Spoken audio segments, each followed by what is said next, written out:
என்ன பற்றி பார்க்க போகிறோம்னா நம்ம சிஎஸ்கேயோட பவுலிங் கோச்சாக கடந்த 2 வருஷமாக டிஜே பிராவோ தான் இருந்தார். அண்ட் இந்த ஐபிஎல் 25 ஆக்ஷன் நடக்கிறதுக்கு முன்னாடி சிஎஸ்கே பவுலிங் கோச் பொசிஷன்லேருந்து விலகி கேகேஆரோட மென்டாராக பார்த்தீங்கன்னா பிராவோ ஜாயின் ஆயிருப்பாரு. நிறைய ஃபேன்ஸ் அந்த நியூஸை கேட்டு கண்டிப்பாக வருத்தமாக இருப்பீங்க, இன்க்ளூடிங் மீ. எனக்கு ரொம்ப வருத்தமாக இருந்தது. ஏன்னா இவ்வளோ வருஷமாக வந்து அவரை சிஎஸ்கேலே பார்த்து நம்ம வளர்ந்துட்டோம். திடீர்னு வந்து இப்போ கேகேஆரோட ஆக்ஷன் டேபிளில் பார்க்குறப்போ ரொம்ப வருத்தமாக இருந்துச்சு எனக்கு.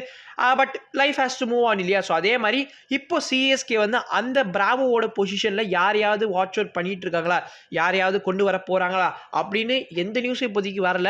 ஆனால் நம்ம பேசுவோமே அப்படிங்கிறதுக்காக தான் இந்த டாபிக் இன்னைக்கு நம்ம எடுத்துகிட்டு வந்திருக்கோம். ஸோ வந்து டோட்டலி இது என்னோட ஒப்பீனியனாக தான் இருக்க போகிறது. இன்கேஸ் கொண்டு வரலாமா வேணாமா எல்லாத்த பற்றி நம்ம டிஸ்கஸ் பண்ணலாம். அண்ட் ரீசெண்டாக யூரோ குரூப் நடத்தின ஒரு இன்டர்வியூவில் நம்மளோட தல தோனி சில கொஸ்டின்ஸ்க்கு ஆன்சர் பண்ணியிருக்காரு. அதை பற்றி நம்ம டீட்டெயிலாக பார்க்கலாம். ஸோ வாங்க வீடியோ தெரிஞ்சுக்கலாம். ஃபர்ஸ்ட் ஆல் ஒரு விஷயத்தை பற்றி கிளாரிஃபை பண்ணியானோம். சிஎஸ்கேலேருந்து பிராவோ விலகினது ஃபோர்ஸ் சேஞ்சுன்னு சில பேர் நம்பிட்டு இருக்காங்க. இது ஃபோர்ஸ் சேஞ்ச் கிடையாது. இது டெஃபினெட்லி பிராவோட தனிப்பட்ட டிசிஷன் தான். அண்ட் பிராவோவே வந்து கேகேஆரோட மென்டாரா ஜாயின் ஆனதுக்கப்புறம் சில விஷயங்களை பற்றி பேசியிருப்பாரு. ஸோ நான் வந்து 10 வருஷமாக வந்து சிபிஎல்ல ட்ரின்பாகோ நைட் ரைடர்ஸ்க்காக ப்ளே பண்ணிட்டு இருக்கேன்.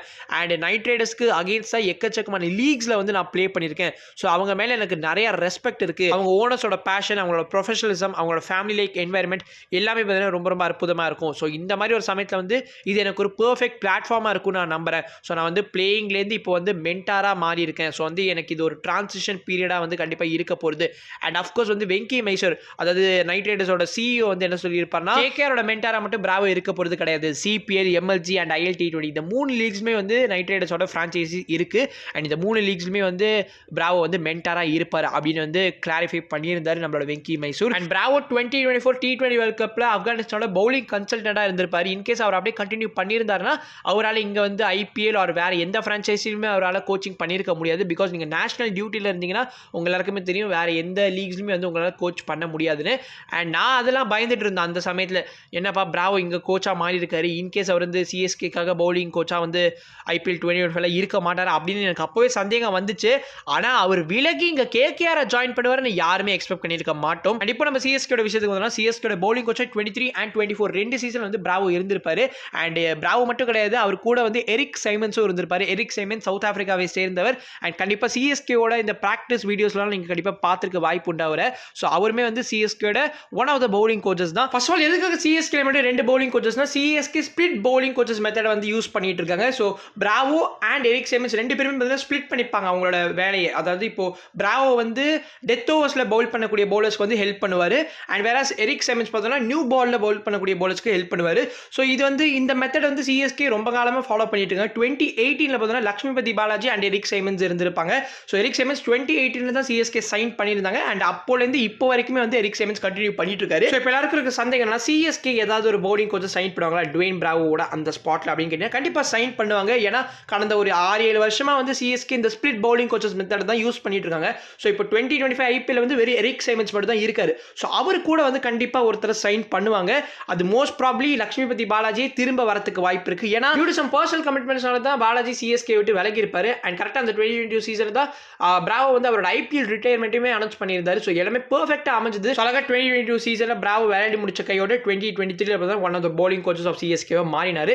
அண்ட் இப்போ 2025 திரும்ப லக்ஷ்மிபதி பாலாஜியை வந்து சிஎஸ்கேயோட பவுலிங் கோச்சாக மாறதுக்கு நிறைய வாய்ப்புகள் இருக்குது. அண்ட் என்னோட இன்னொரு சஜஷன் என்னவா இருக்குன்னா, ஆல்பி மார்க்கல். ஸோ ஆல்பி மார்க்கல் உங்க எல்லாருக்குமே தெரிஞ்சிருக்கும். 2008லேருந்து 2013 வரைக்கும் சிஎஸ்கேக்காக விளையாடி இருந்தார். அண்ட் 2012 அவரோட அந்த நாக் அகேன்ஸ்ட் RCB யாருமே மறந்துருக்க மாட்டீங்க, கோலியை போட்டு பொழந்திருப்பார் இல்லையா? ஸோ அந்த பிளேயர் தாங்க ஆல்பி மார்க்கல். ஸோ எல்லாருக்குமே வந்து ரொம்ப பிடிச்ச பிளேயர் அவர்.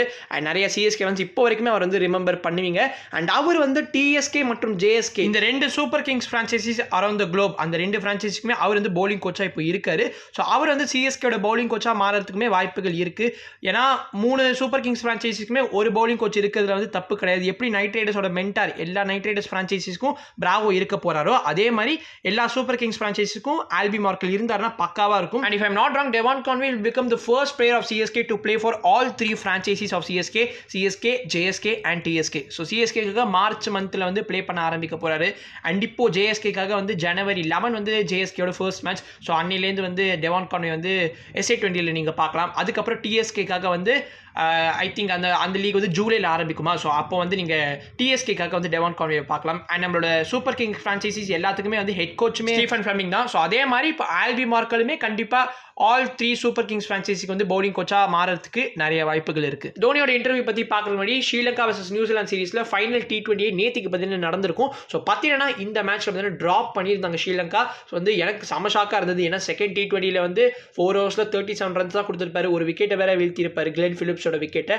அண்ட் கண்டிப்பாக தேர்ட் T20 வந்து ஆடுவார்னு நினைச்சேன், பட் ட்ராப் பண்ணியிருந்தாங்க. பட் நம்ம Rachin Ravindra silently delivered a comeback. So third T20 பார்த்தீங்கன்னா 69 ரன் ஸ்கோர் பண்ணியிருந்தார் ஆஃப் 39 பால்ஸ். ஸ்ட்ரைக் ரேட் பார்த்தீங்கன்னா ரொம்ப அற்புதமாக இருந்துச்சு. ஃபர்ஸ்ட் T20 வந்து 8 ரன்ஸ்க்கு அவுட் ஆயிருப்பாரு. அண்ட் செகண்ட் T20 பண்ணா 1 ரனுக்கு அவுட் ஆயிருந்தாரு.